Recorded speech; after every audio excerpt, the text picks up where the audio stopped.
సాయంకాలం శారద ఇంటికొచ్చింది. టేబుల్ మీద డెటాల్ బుడ్డి, బోరిక్ పౌడర్, దూది, బ్యాండేజీ ఉన్నాయి. కింద ఒక చిట్టి ఉంది. శారదా, కాస్త పని మీద బయటకు వెళ్తున్నాను. తిరిగి వచ్చేటప్పటికి కాస్త ఆలస్యం కావచ్చు. నువ్వు భోంచేసేయ్. శ్రీని. అందులో ఈ డెటాల్, బోరిక్ పౌడర్, దూది, బ్యాండేజీ గురించి ఏం రాయలేదు. ఇవి ఆయన కొని తెచ్చారా? ఇంట్లో ఉన్నావా? నవ్వుకుంది. చీటిని 4, 5 సార్లు చదువుకుంది. తీసుకునే స్నానాల గదిలోకి వెళ్ళి స్నానం చేసి వచ్చింది. ఆకలి మంటలు దహించి వేస్తున్నాయి. ఆవురావురంటూ తినేయాలనుకుంది. విస్తర తీసి వడ్డించుకుంది. కూర్చుని తినబోయింది. ముద్ద గొంతుకు దిగలేదు. రోజూ ఇదే సమయానికి ఆయన భోంచేస్తూ ఉంటే తను పక్కన నిలబడి విసురుతూ ఉండేది. ఆయనొక్క మాట అనేవాడు కాదు. తల ఉంచుకొని తిని లేచిపోయేవారు.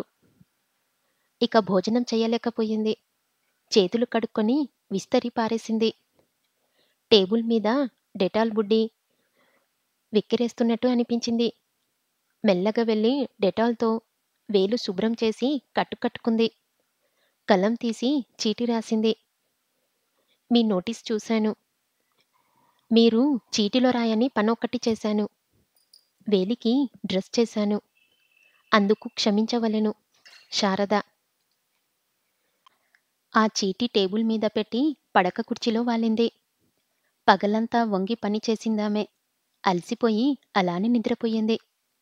సరిగ్గా 12 గంటలు శ్రీని వచ్చాడు. పడక కుర్చీలో పడుకొని ఉన్న శారదను ఓ క్షణం అలానే చూస్తూ ఉండిపోయాడు. నిట్టూర్పు విడిచి టేబుల్ దగ్గరకు వెళ్ళాడు. శారద రాసిన చీటీ చూశాడు. చదువుకొని నవ్వుకున్నాడు.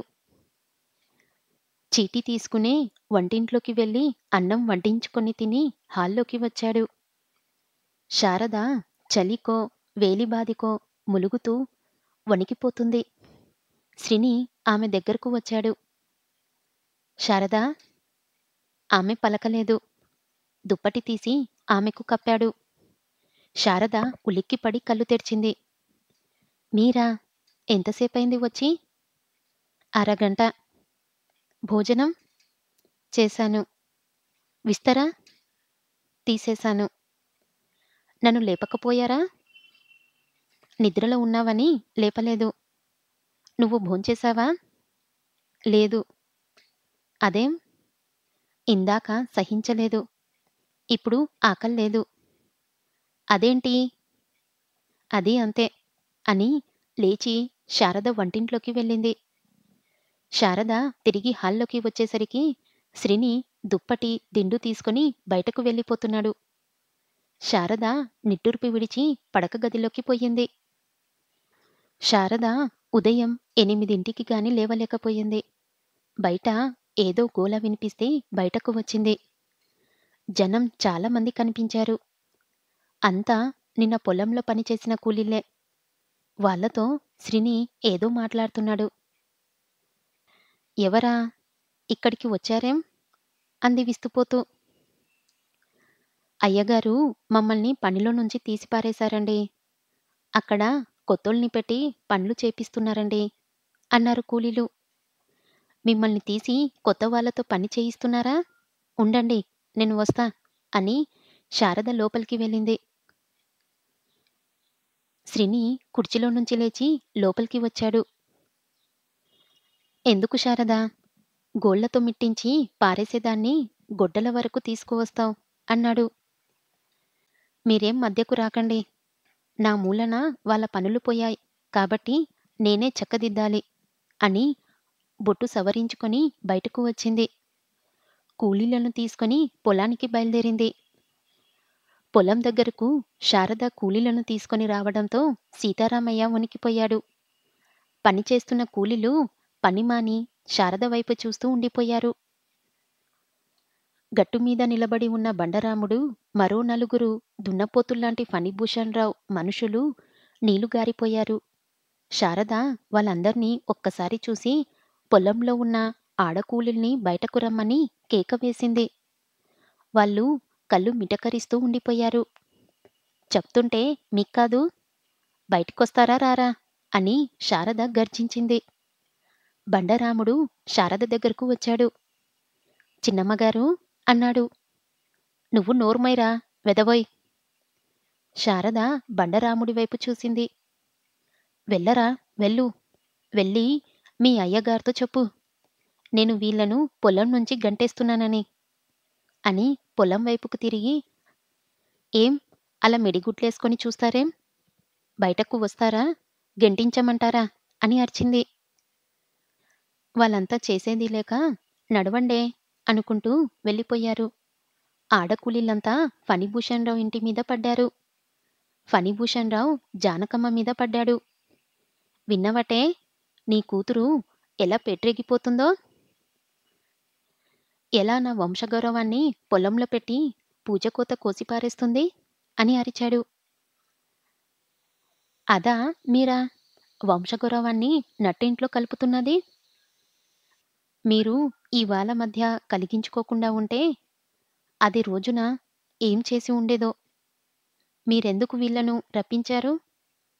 దాని సంగతి తెలుసుండి కూడా వాళ్ళనెందుకు పనిలో నుంచి తీసిపారేశారు అని సాధించింది జానకమ్మ. మా కూలీ డబ్బులు పోయాయి, మమ్మల్నేం చెయ్యమంటారు బాబుగారు అన్నారు కూలీలు. పొయ్యి కట్టకట్టుకొని నూతిలో పడండి అని అరిచాడు ఫణి. అందుకేనేంటి రెట్టింపు కూలి ఇప్పిస్తానని అంత దూరం నుంచి రప్పించారు? నడవండే, ఆ శారదమ్మ గారితోనే చెప్పుకుందాం. అంతలోనే బండరాముడు వచ్చాడు. ఏరా వెధవా, అది వీళ్లతో గలిస్తే మీరేం చేస్తున్నారా అని ఫణి అరిచాడు.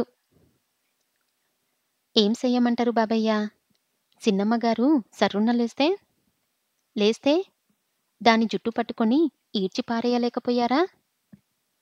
యావండి, ఎవర్ని జుట్టు పట్టుకొని ఈడ్చేసేది? మీ కూతుర్నా? అంత అధికారం వీళ్ళకిస్తారా అంది జానకమ్మ ఉద్రేకంగా. నన్నెదిరించేది కూతురైతేనేం ఎవరైతేనేం? ఆహా, అంతవరకు వచ్చినాడు.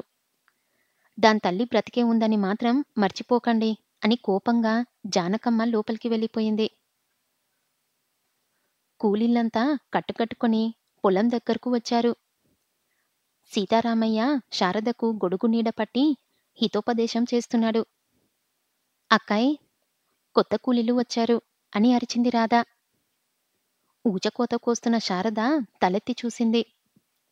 అమ్మగారు, నాన్నగారు మమ్మల్ని కుక్కల్ని తరిమినట్టు తరిమేశారండి. మీరు అరవకుండా కరవకుండా వచ్చేస్తారా అని అరిచింది శారద. రండి నాతో, ఆ డబ్బు ఎలా ఇవ్వారో నేను చూస్తా అని శారద కొడవలితో పాటు బయలుదేరింది. సీతారామయ్య అమ్మా అమ్మా అనుకుంటూ గొడుగు నీడపట్టి వెనక వెళ్ళాడు. శారద కోపంతో గొడుగు లాక్కొని విసిరేసింది. రాధ గొడుగు పట్టుకొని తను అందరి వెనక బయలుదేరింది.